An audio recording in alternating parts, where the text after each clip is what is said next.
पूरा इंडिया हिला के चल गेल। अच्छा तोहर लाल रंग के बिंदिया पूरा इंडिया हिला के चल गेल।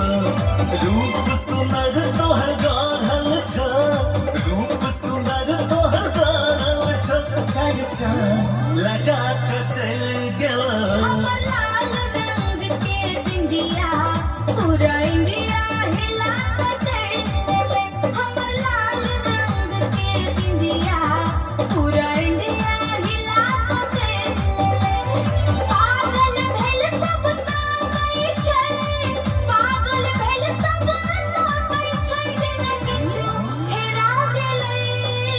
हमर लाल रंग के बिंदिया पूरा इंडिया हिला के चल गेले। तोहर लाल रंग के बिंदिया पूरा इंडिया हिला के चल गेल।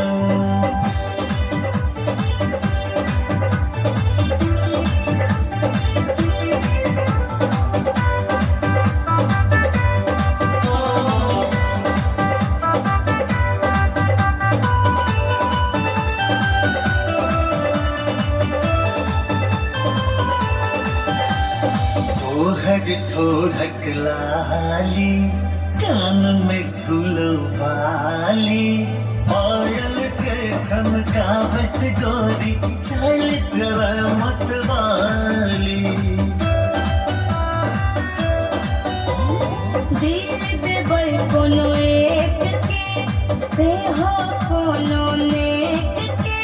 मंदिर के प्रसाद छै थोड़े जे बाँट दिए हर एक के। मातल दिल अमरोहने, मातल दिल अमरोहने, मुझा तो है मैं डरा गेले।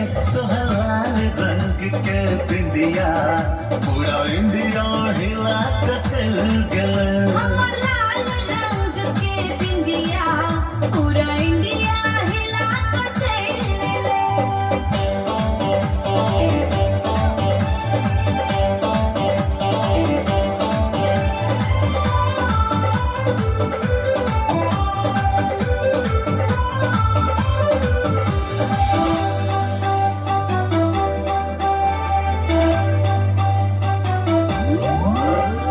देखि का हमर जुआनी आबै छै मुँह में पानी।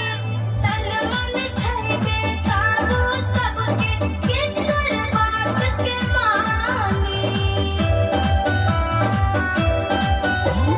नैन स नैन मिला ले, हमरा सा बतिया ले। राधे ओइने एकटा घायल आगो अपन बना ले। तोहर मीठ मीठ बतिया, तोहर मीठ मीठ बतिया दिल के लुभा गेलै। हमर लाल रंग के बिंदिया पूरा इंडिया हिला के चल गेले। तोहर लाल रंग के बिंदिया पूरा इंडिया हिला के चल गेल। वाह।